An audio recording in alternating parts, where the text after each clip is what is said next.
Hello, my name is Eliana Gregory. Her name is Lexi Tremor. We were both 15 years old. We've been dancing since we're 2. We're so excited to perform for you guys our tap duo to Fred Like Me. Hope you enjoy!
Twitch, Tick, and Roar, a poem by Nikki B. Bohm.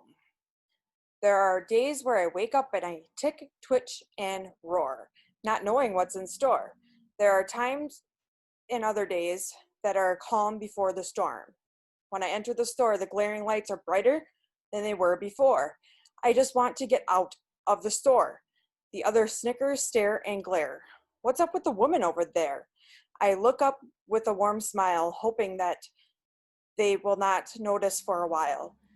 Then my vice takes over, the thing that I cannot ignore, with pain and discomfort so barbaric I cannot stop moving with a jerk of the head, twitch, tick, grunt, and roar. I say things that are unexpected that I do not want to say. A friend whispers to another friend, "Who's the retard in the store?"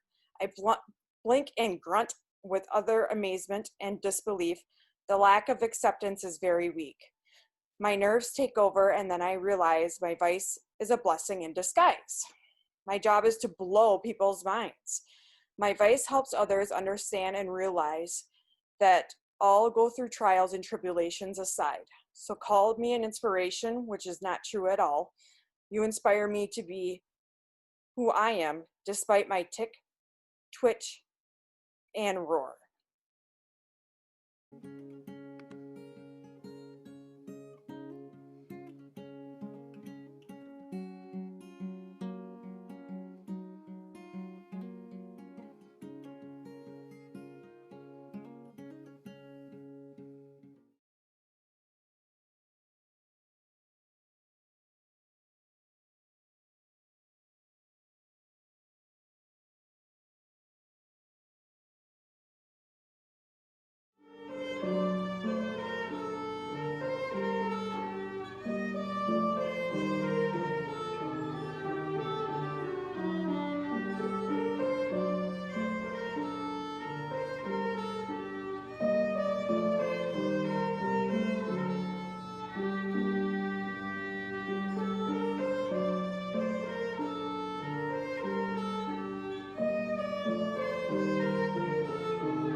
Hi, my name is Liam Lubitz, and today I'm presenting to you my semester-long capstone project, Space Saver. What inspired the project is, when scouring the internet, I've always been intrigued by those videos that take a simple piece of furniture like a bed or a desk and turn it into something multifunctional, causing the room that this piece of furniture is in to basically turn into 2 rooms. I personally have the privilege of owning a Murphy bed, so when I started running through ideas of what I should do for my final capstone project, I thought, how cool would it be to show how much space my own Murphy bed saves? So now, here I am filming this bit in my room with my bed stored away. But what you see behind me is not actually my room. May I present to you, Space Saver.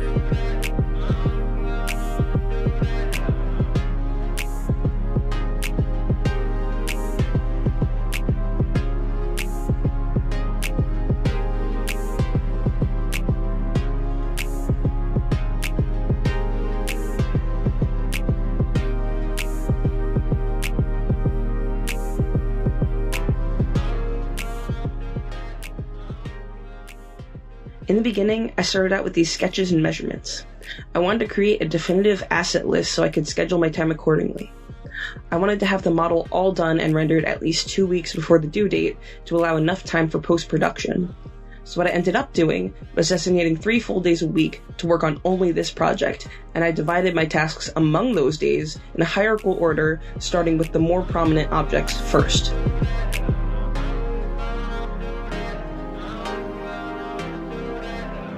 This led to a steady and organized workflow that I was even able to keep under unforeseen circumstances.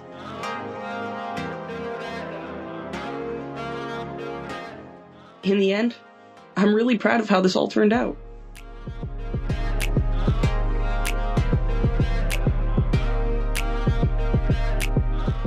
Thanks for sticking to the end of my presentation. The link to my website with all my research and blog posts is in the description. Your critiques are welcome. Have a good rest of your day. Thank you, stay safe, and stay awesome.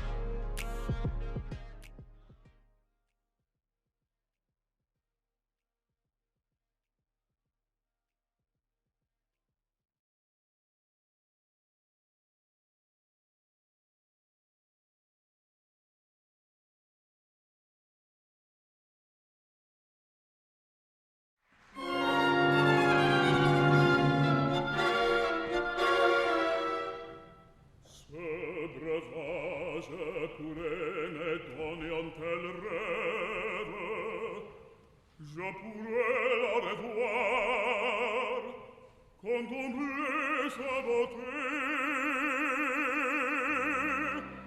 divine volonté à mes regards promise, espérance trop brève qui vient de ces moments et troubler ma raison.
My name is Hunter Morris, and today I will be playing Ode to Joy on the piano.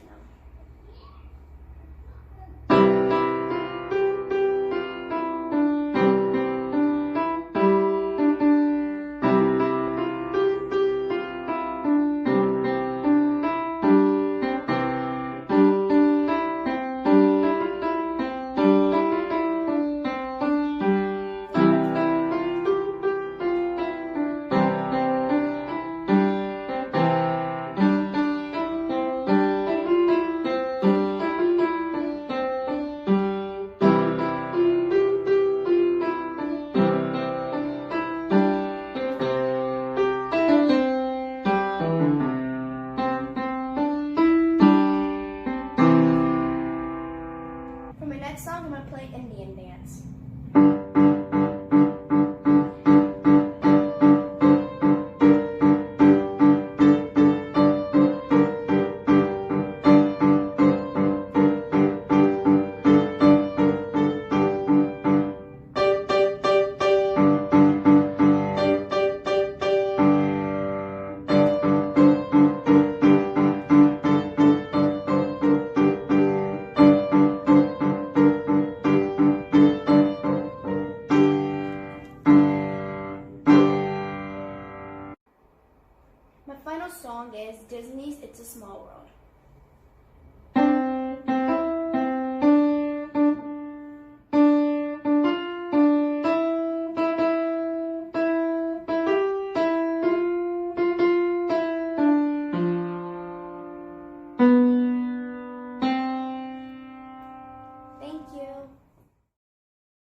never held my hand down and asked for something free.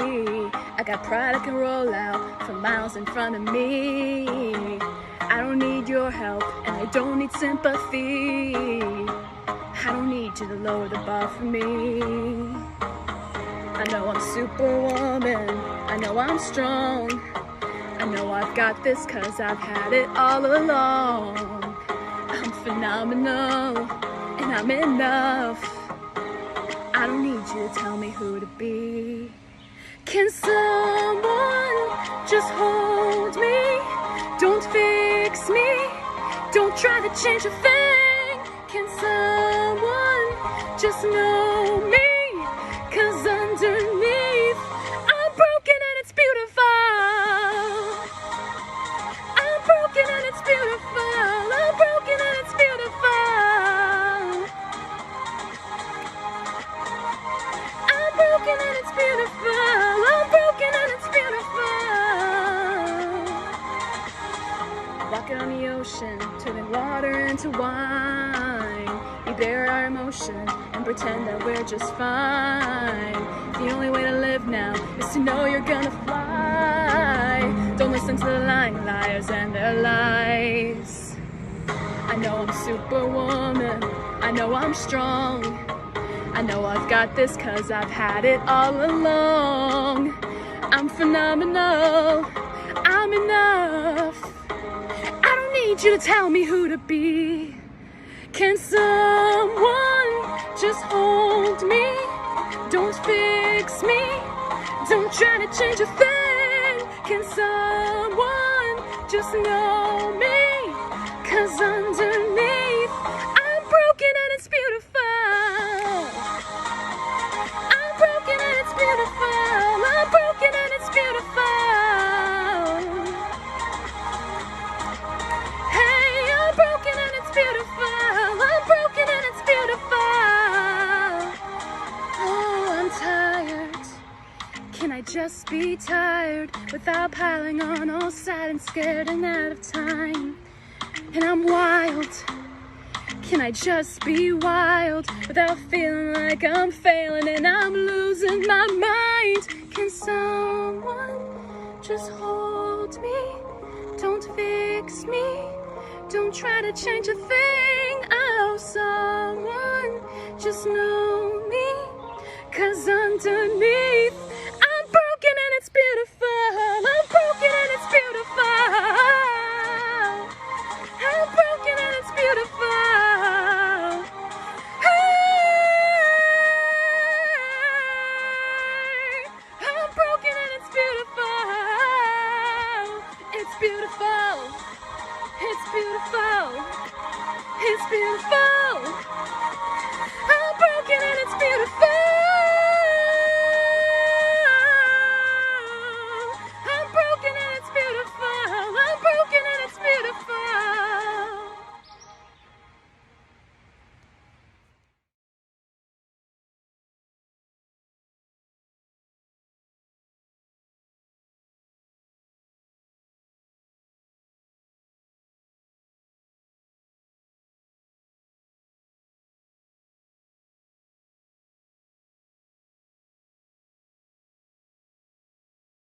Basically, just don't date someone who doesn't want to understand you.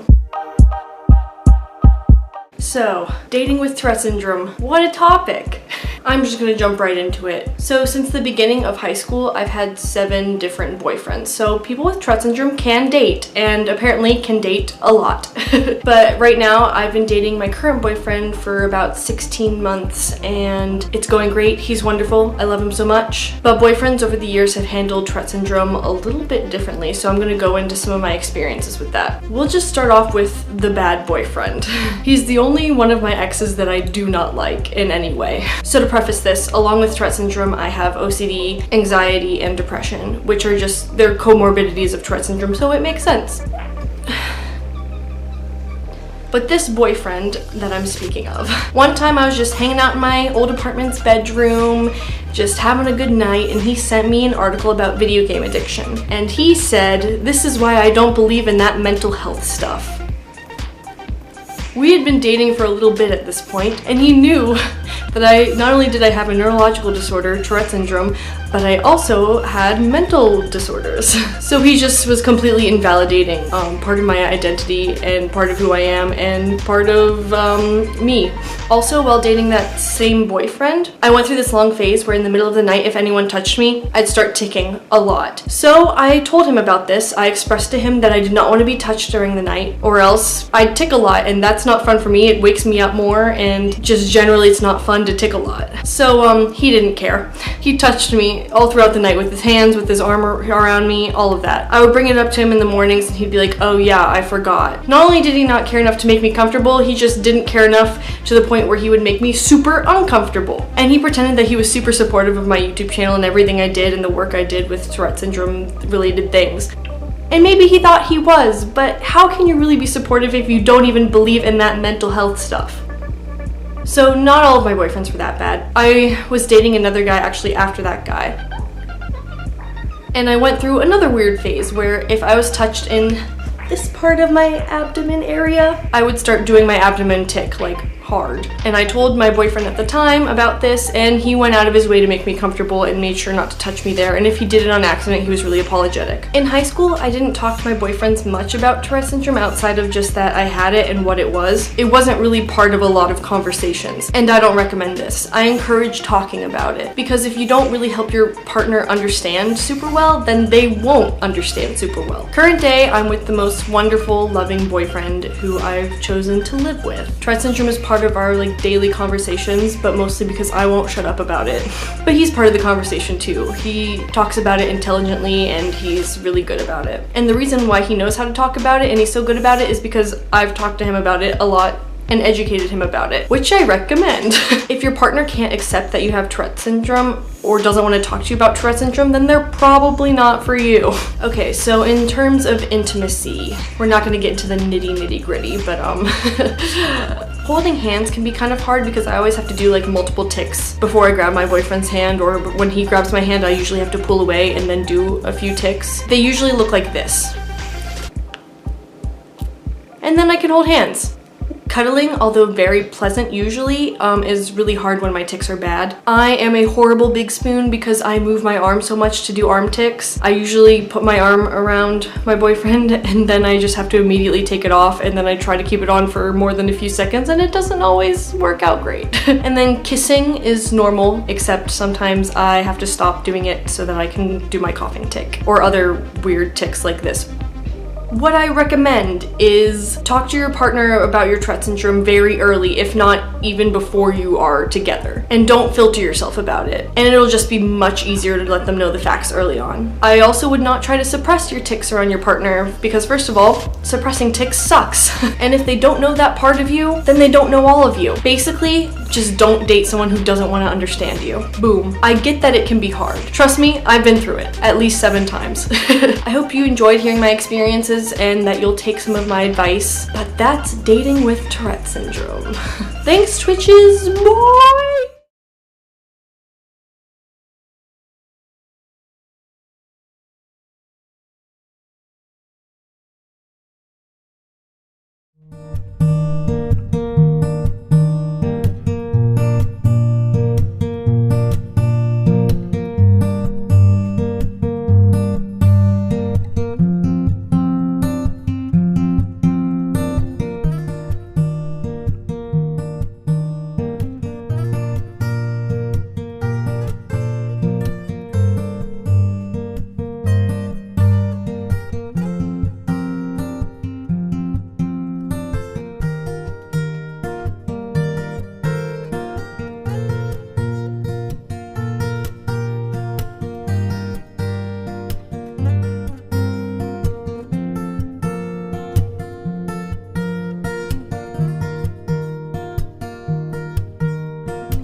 Hi, my name is Eiley Blair.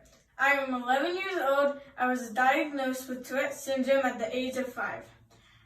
Today I will be singing Someone You Love by Louis Capaldi. I'm going under and it's on my feet and no one to save me. This all and nothing really got away, you're driving me crazy.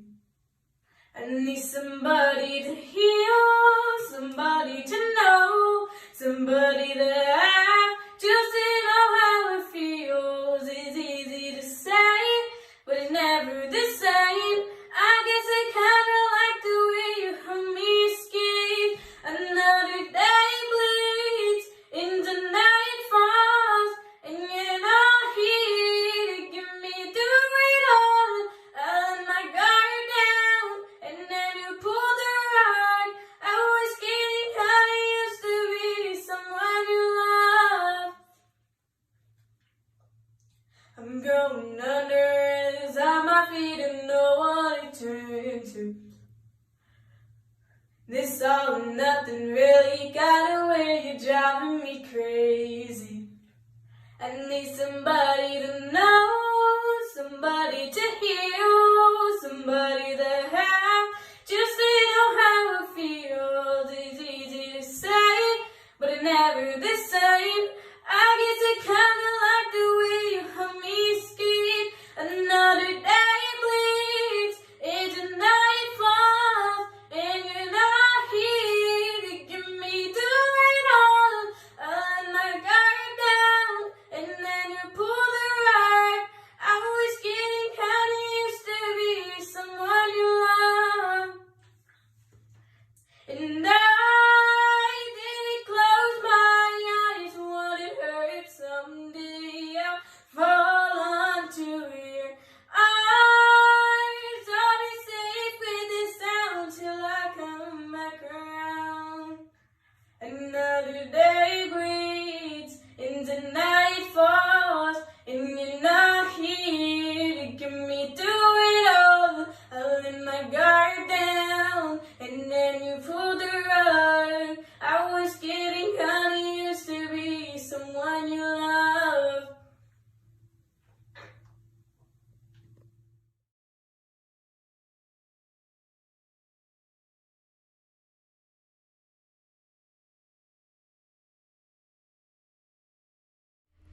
I suppose it is time now to dredge up from the depths the horrors which wake me in my slumber nightly, leaving me dripping with cold sweat.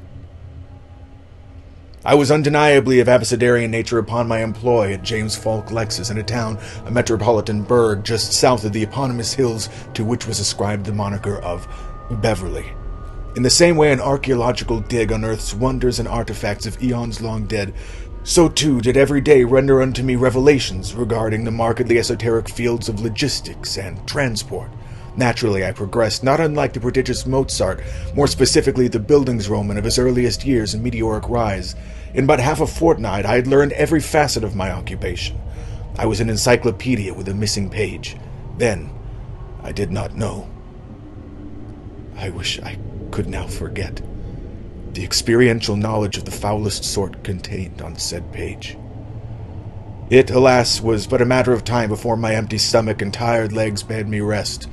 This was not an uncommon occurrence, as my corporeal self is not without its notorious human flaws. Usually, upon receiving such stimulus, I would figuratively somnambulate down to the nearby food purveyor for retrieval of a sandwich, typically of the submarine variety, in which would be nested 2 twin fillets derived from some avian keel married with vegetation from lands near and far, their cultivars only retrofitted to best suit proliferation in an American climate, serving as something of a macroscopic emulsifier, a binder of sorts.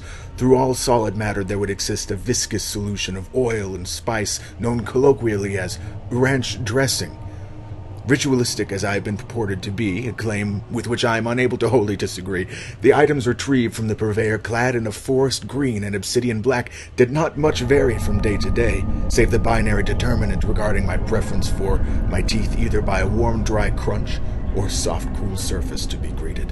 The acquisition of substantial nutrition, wherefore an energetic conclusion of my workday would be ensured through rejuvenescence of stamina, was merely the first act of the tragic theater that was lunchtime on this, the 26th of April, 2019th year of our Lord.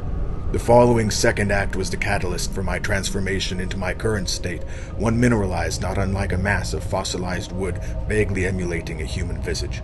Naturally, subsequent to the aforementioned items purchased, to be further elucidated was a location in which to initiate consumption. The usual locality was the lobby, perfunctory in placement, nestled as an appendix, inordinately Lilliputian for an architectural feature typically deemed integral to the composition of an introductory principal floor. Adorned solely with chairs and duplicate sentinels charged with the oversight of a diminutive electrical socket by way of which I could bid my cellular device surpass my shift in longevity. Upon arrival to this ground hallowed by virtue of my own territorial nature, my eyes were besieged by a shock-inducing visage. The outlet was tessellating with the prongs which peninsulated from the cuboid body of an iPhone charging device. The man to whom this usurping machine belonged occupied similarly the chair most immediate to its vicinity. In its cushion-bound doppelganger was perched precariously a grotesque eldritch creature, likely the spawn of the man next to whom she issued myriad cacophonous ravings to accompany her spastic seizing in what seemed to be an act of play or declaration of war. Hence I bade retreat from whence I'd emerged into the porthole, a brief vista framing the interior of an automobile dealership, my cold blood silently crawling as syrup through my stiff veins, made paralytic by an ancient survivalist reflex wired into the depths of mine own lizard brain. Having now a mere 28 minutes until the resumption of my shift, my quest for an oasis in which to sojourn grew ever more frantic. My heightened senses and frenzied nerves, intending to aid pursuit of my objective, took notice of a shelter heretofore unbeknownst to me. Punctuating the most desolate of my confining bulkheads was a doorway, singular in number as it was in peculiarity. There was not much, if anything, immediately telling regarding its inhospitability, save a sign serving to designate its intended occupancy as limited to that of those in its surrounding establishment's employ. I, being categorically included in such demographic, was not therefore dissuaded. I hesitate to recall any further the experiences which succeeded my entry into that unholy cell. Never before or since has any stimulus incited such regress into near complete catatonia, nor severed my bond with my soul and spiritual sense of self.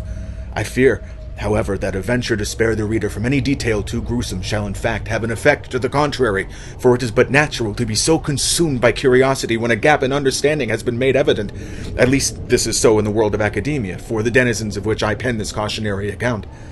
Though I am no less taciturn than I was at the outset of this literary nature, the resurrection of emotions long dead at my recapitulation of the events prior has served to highlight the necessity of graphic detail to entirely dissuade those who might otherwise assume sensationalism or overstatement.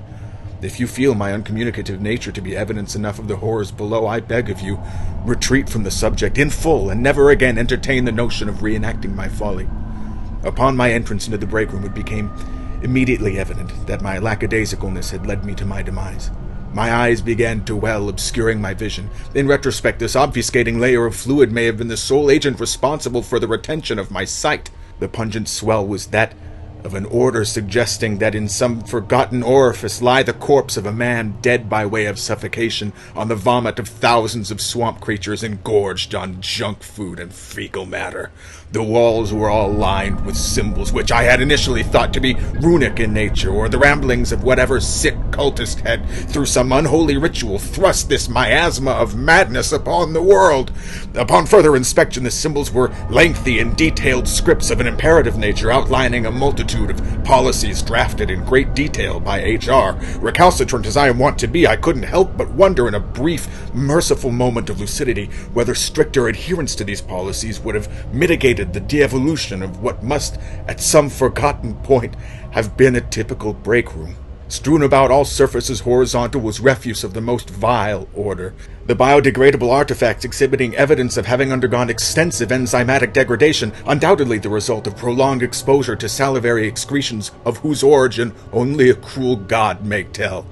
In my state of unnerved shock, my temporal awareness must have faltered, as my conscious mind was wrenched back into my tangible self as a result of the vibrating of my cellular device. Presented unto my eyes was an electronic parcel penned by my boss inquiring of my whereabouts. To my horror, This was followed immediately by my brother and employee, Gerardo Sanchez. Jerry, as we knew him, frenziedly urging the door ajar to deliver a message.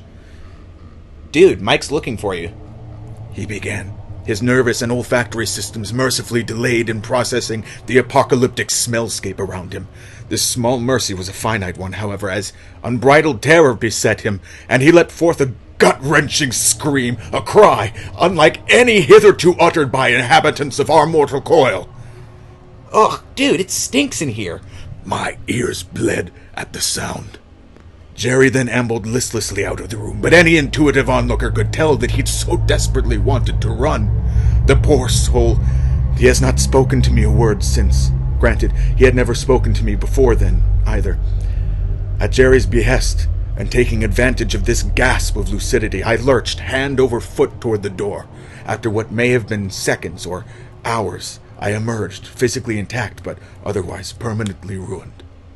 After reprimand from my superiors for having surpassed my allotted mealtime, I returned to work. Admonishment was irrelevant. I had seen beyond the veil. I was the void. I belong to Tartarus now.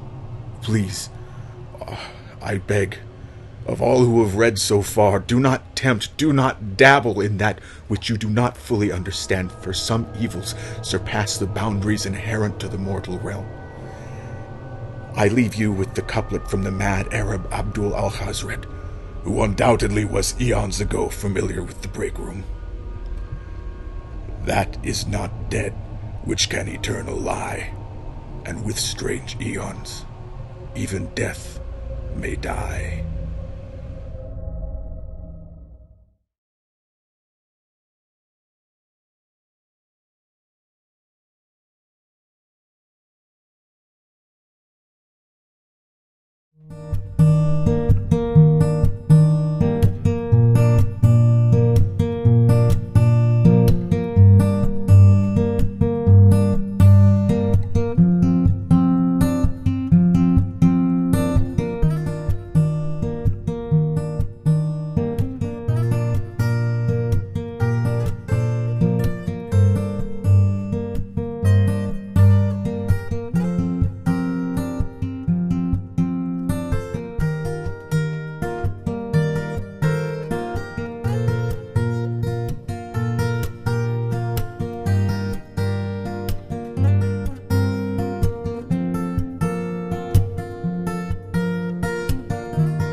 This song is called 12 in the Neck.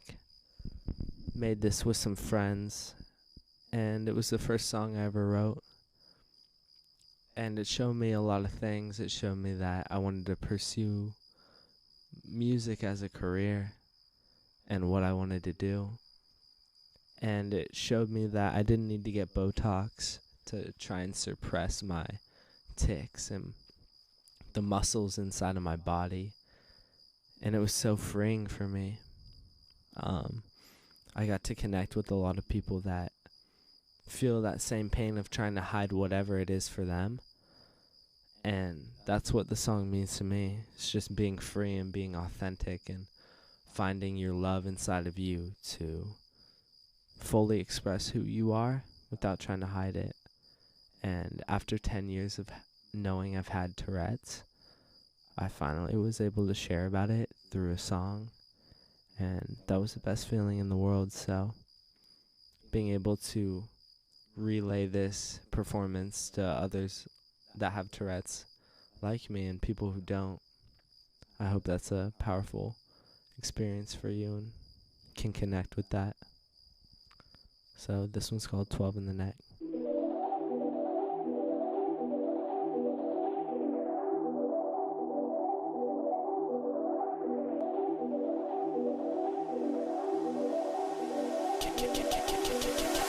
I can't stop my neck.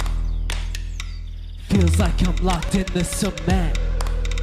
I can't stop my tics. I swear my eyes roll back like dead. Why get a glitch like this? I don't wanna be this way. Not another fit again. I can't control it. Why got a glitch like this? Always on repeat this way. Fucking always switch like this. I can't control it. Oh! Well, where did you come from? How did you find me? Thought that I blocked you. Followed me obsessed. Some days I'm feeling Cobain. Whites in my eyes like jacket insane. Doc said 12 to the neck, okay. You can make it 13, won't help, no way. Damn, this hurts to feel betrayed. Why got a glitch like this? I don't wanna be this way. Not another fit again. I can't control it. Why got a glitch like this? Always on repeat this way. Fucking always switch like this. I can't control it. Why got a glitch like this? I don't wanna be this way. Not another fit again. I can't control it. Why got a glitch like this? Always on repeat this way. Fucking always switch like this. I can't control it. Stop. You're embarrassing yourself. We can't be seen in public. It is frequently misdiagnosed. It is frequently underdiagnosed. Coughing, blinking, twitching, which mimics unrelated conditions. It all leads to this. It all leads to this. Yeah, I got a glitch like this. Yeah, I gotta be this way. Yeah, another fit again. It can't control me. Yeah, I got a glitch like this. Always on repeat this way. Yeah, I always switch like this. It can't control me.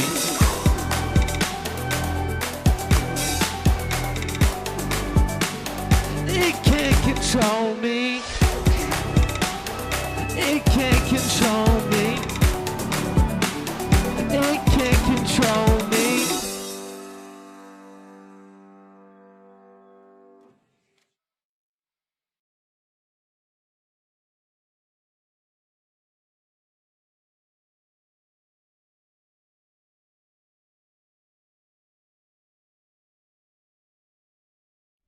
Hi, my name is Brittany, and I'm so happy and proud to be introducing you to the artwork of my brother, Tank Kaczynski, although he goes by Tank James professionally. Tank has struggled over the past several years as his Tourette's has worsened as he has gotten older. He may feel discouraged at times, but he has never given up. He has said many times, "Tourette's has made my life difficult, but I would never give it up. My brain is the way my brain is, and if it was different, maybe I wouldn't be able to create anymore. I would never take the chance of having my art just go away. Being able to draw, paint, and sculpt has saved me. I take a long time to finish each piece because I leave a piece of myself in each and every one of my creations. Enjoy. This first piece is simply titled Frank, because does he really need any other explanations? He created this piece for our grandmother's birthday. The inspiration is from Andy Warhol's artwork. He used acrylic paint, ink, and colored pencil. As artists, we have the ability to respond to our environment and societal pressures in a very unique way. This was Tank's response to current events. He calls this piece Portrait of the Crying Lady. This piece was created using colored pencil, graphite, and ink. This next piece was created during his senior year in high school. The piece is called Man and His Bike. It is a portrait of a local police officer who loves to ride his Harley in his off hours. Tank included this work because it is one of his favorite graphite pieces. The attention to detail is extraordinary, especially in the area of the handlebars and the man's jacket. Up next is Tank's first commissioned work, Bon Jovi. Our mom is an ER doctor, and one of the nurses saw the Frank Sinatra picture. He asked Tank to create an 80s-style Bon Jovi picture for his wife. It is mixed media, acrylic, paint, ink, and colored pencil. Recently, Tank has been taking classes at Crealde School of Art, where he is focused on sculpture, specifically clay, metal, and masonry.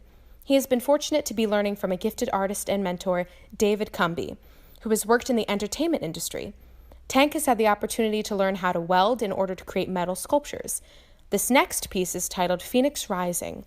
The sculpture is created by using scrap metal that is cut down, shaped, and welded together. Tank has chosen to use this mythical bird as a symbol for himself. As you all know, there are times when Tourette's just beats us down. But, like the phoenix, we all rise up from the ashes and move forward. This brings us to his final piece, Terminator. This piece was created from one large block of clay. It required multiple carvings, layers, and several firings. Acrylic paint was also applied in several layers as the paint had to dry before any detailing was done. A satin finish was placed at the end to create the sweat and dirt effect. Just recently, this piece won first place for sculpture at an independently juried student art show. Thank you so much for allowing me to share with you my brother's artwork. I hope you enjoyed viewing his pieces as much as he enjoyed creating them.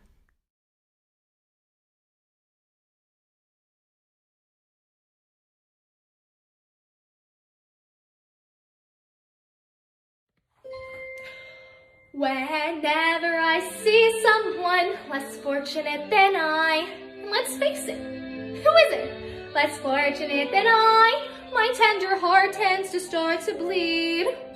And when someone needs a makeover, I simply have takeover. I know exactly what they need. And even in your case, though it's the toughest case I've yet to face, don't worry, I'm determined to succeed. Follow my lead, and yes, indeed, you will be popular. You're gonna be popular. I'll teach you the proper ploys when you talk to boys. Little ways to flirt and flounce. I'll show you what shoes to wear, how to fix your hair. Everything that really counts to be popular. I'll help you be popular. You'll hang with the right cohorts. You'll be good at sports. Know the slang you've got to know. So let's start, 'cause you've got an awfully long way to go. Don't be offended by my frank analysis. Think of it as personality dialysis. Now that you've chosen to become a palimpsest or an advisor, there's nobody wiser, not when it comes to popular. I know about popular, and with an assist from me to be who you'll be, instead of dreaming who you are, there's nothing that can stop you from becoming popular. Lar, la, la, la, la. We're gonna make you popular. When I see depressing creatures with unrepossessing features, I remind them on their own behalf to think of celebrated heads of state or especially great communicators. Did they have brains or knowledge? Don't make me laugh. They were popular, please. It's all about popular. It's It's not about aptitude, it's the way you're viewed, so it's very shrewd to be very, very popular, like me. Why, Miss Alphaba, look at you! You're beautiful. You're welcome. And though you protest your disinterest, I know clandestinely you're gonna grin and bear it for your newfound popularity. La la la la, you'll be popular, just not quite as popular as me.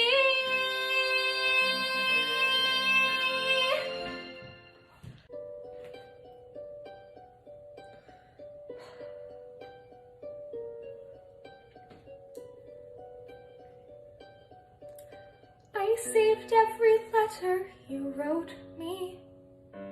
From the moment I read them, I knew you were mine. You said you were mine. I thought you were mine. Do you know what Angelica said when she saw your first letter arrive? She said, be careful with that one, love. You will do what it takes to survive. You and your words flooded my senses. Your sentences left me defenseless. You built me palaces out of paragraphs. You built cathedrals. I'm reading the letters you wrote me.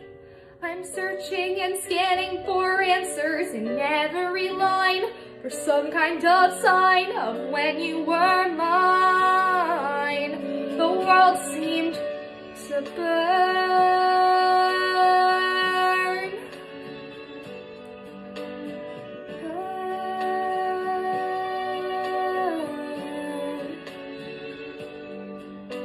I published the letter she wrote you. You told the whole world how you brought this girl into our bed, and clearing your name, you ruined our lives. Do you know what Angelica said when she read what you'd done?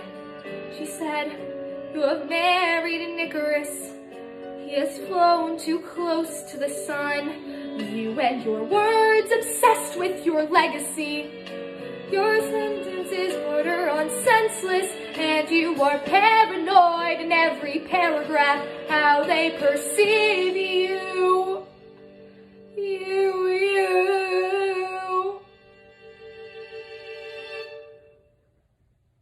I'm erasing myself from the narrative. Let future historians wonder how Eliza reacted when you broke her heart. I have torn it all apart, I'm watching it burn.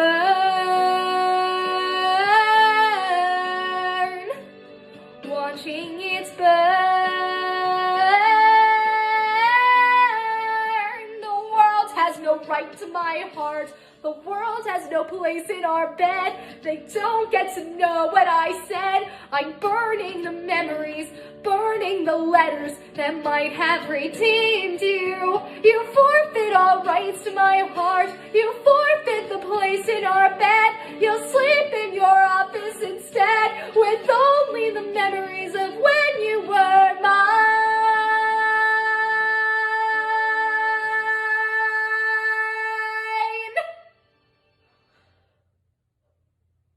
I hope that you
Close your eyes, think of the good times.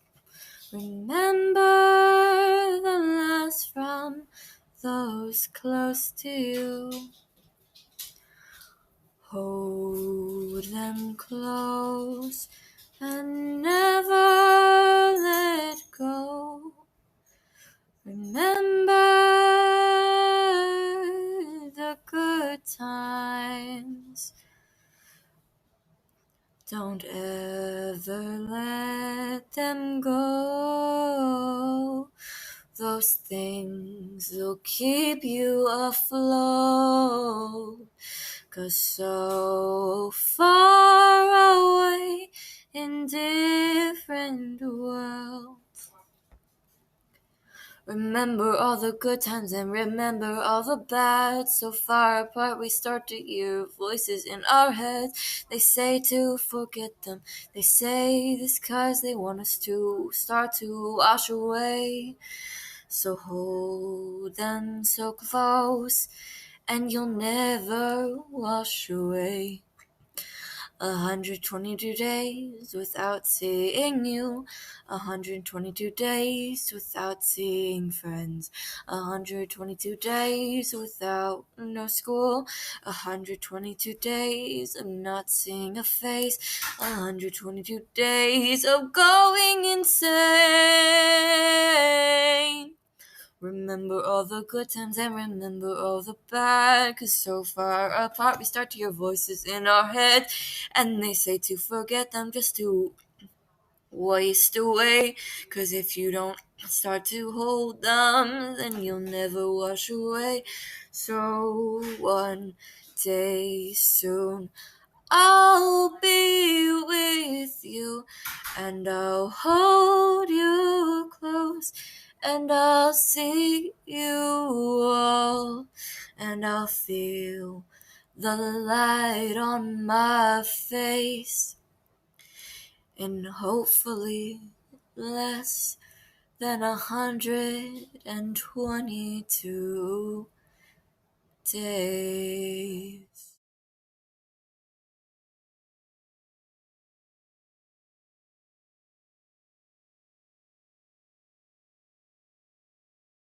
Comedic work.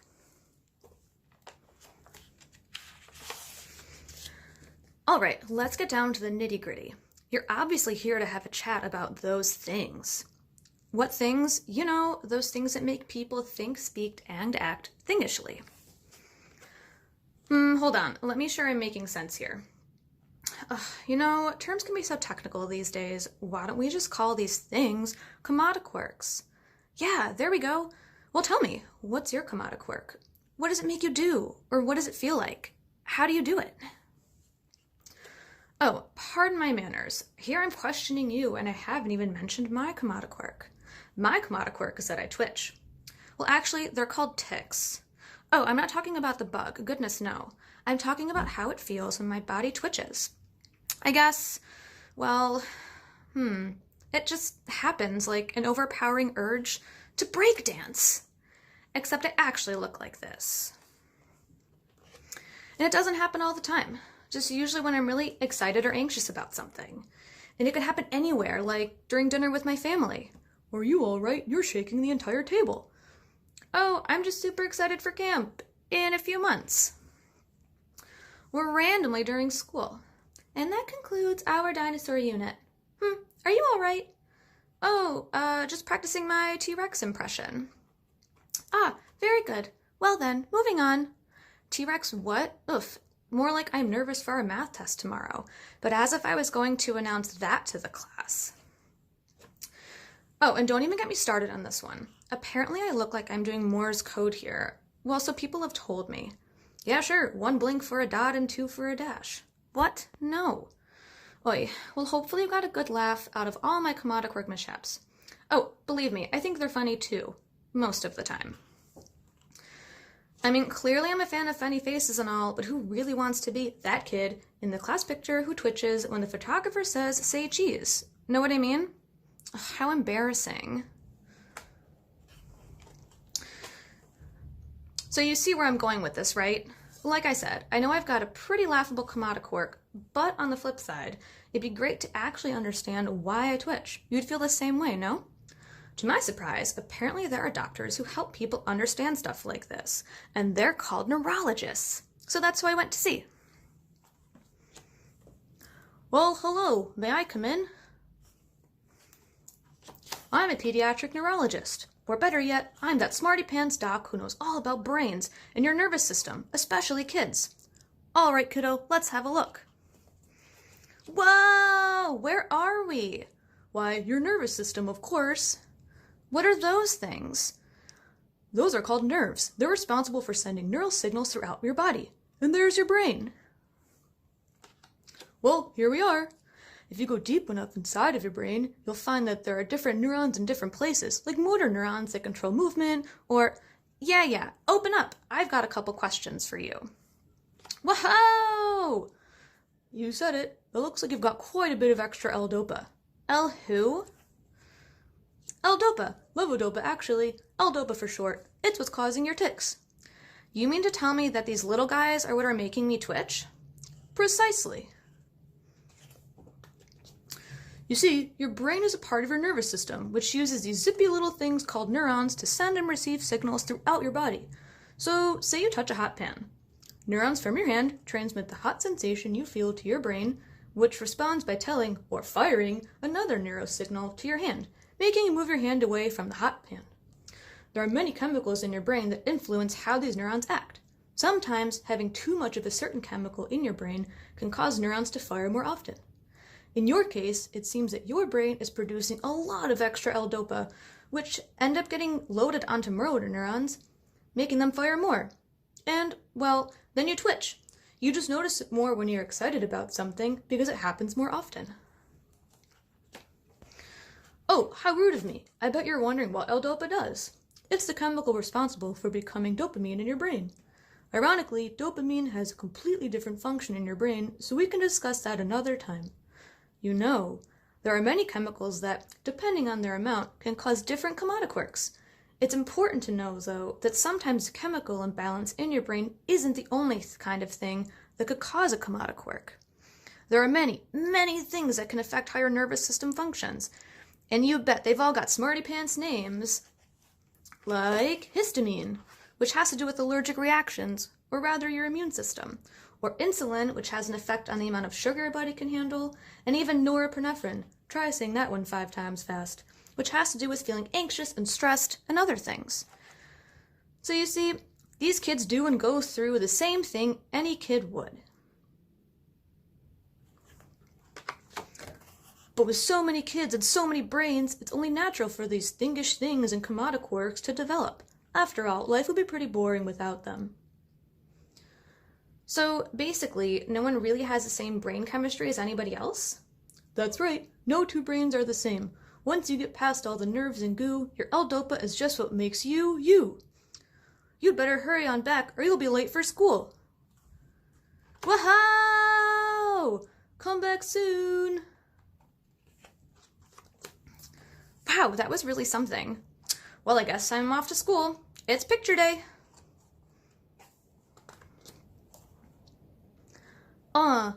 Watch me tick. Bet you can't move to the beat like this. Levodopa, that's my jam. Neurons fire, 1, 2, 3, bam. My goodness, it's about time. Come on, your class has been waiting for you.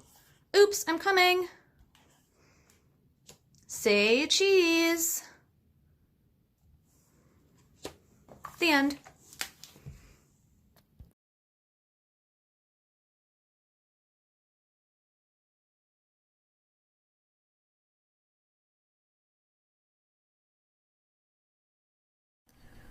Hi, my name is Megan Davis, and I'm going to be singing Skinny Love by Birdie.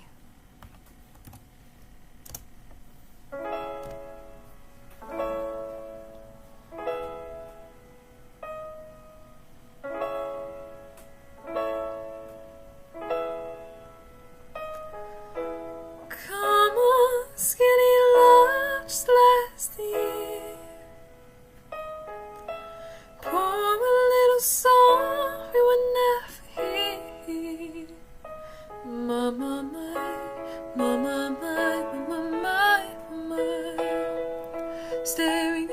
sink of blood and crushed veneer. Tell my love to wreck it all. Cut out all the ropes and let me fall. My, my, my, my, my, my, my, my, my, my. Right in the moment this sword is torn. And I told you to be patient, and I told you to be fine, and I told you to be balanced, and I told you to be kind. And in the morning I'll be with you, but it will be a different kind. 'Cause I'll be holding all the tickets, and you'll be holding all the fines. Come on, skinny love, what happened here? Suckle the hope and light proceeds. My, my, my, my, my, my, my, my, my, my. Soul and Lord is full, so slow on the split. And I told you to be patient, and I told you to be fine, and I told you to be balanced, and I told you to be kind. And now all your love is wasted, then who the hell was I? 'Cause now I'm breaking at the bridges, and at the end of all your lines.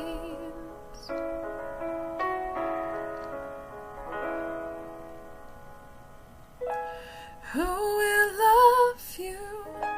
Who will fight? And who will fall far behind?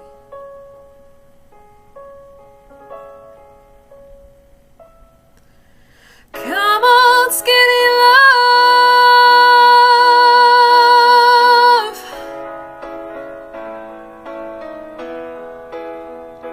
My, my, my, my, my, my, my, my, my, my. My, my, my, my, my, my, my, my, my, my.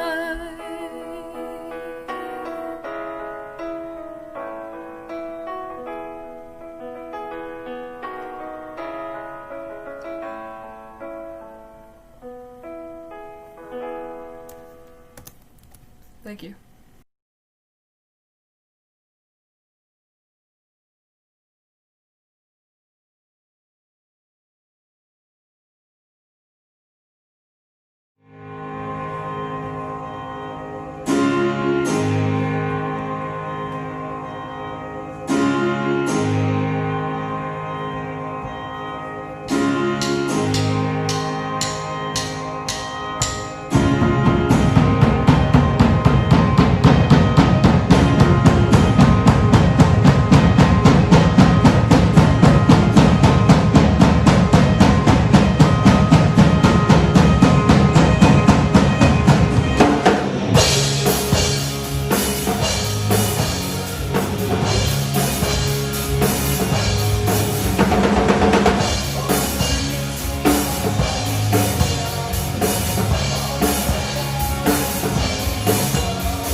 rhyme you so 8 years together. Dinners and suppers and sleeping hours expected. Out, fool. For a taste. If a buck do like a hind, let him seek out Rosaline. If the cat will after kind, so be sure will Rosaline. Winter garments must be lined, so must splendid Rosaline. Sweetest nut hath sourest rind, such a nut is Rosaline. He that sweetest rose must find love's prick and Rosaline. This is the very false Gallican verses. Why do you infect yourself with them? Peace, you dull fool, I found it on a tree. Truly, the tree yields bad fruit. I'll wrap you with and I shall wrap together. You'll be the earliest fruit in the country. You'll be rotten ere you be half ripe. Such is the virtue of the meddler. You have said what wiser know. Let the forest judge. Peace, here comes.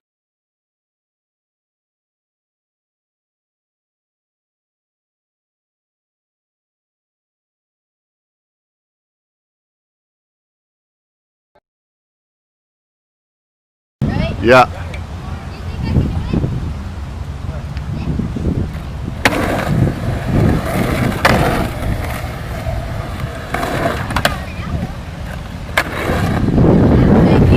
Yeah.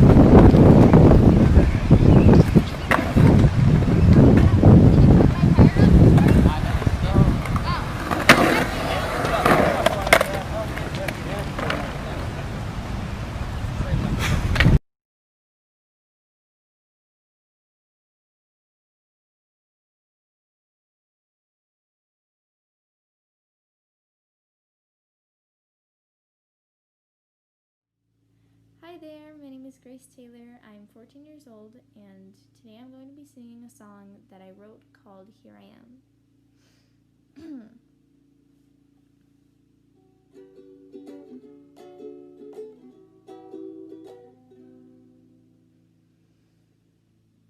They broke my heart the other day. Feels like I'm lost, but I'm okay.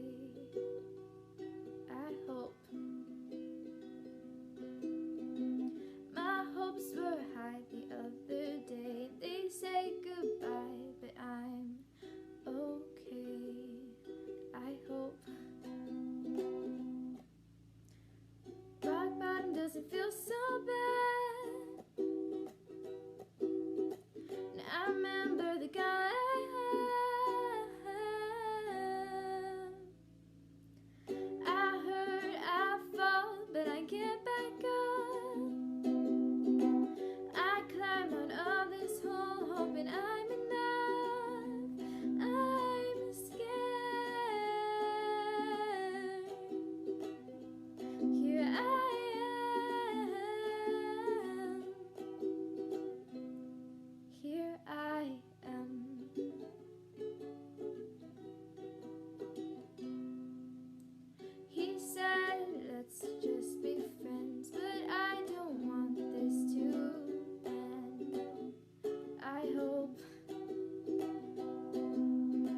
6 minutes and 25 seconds.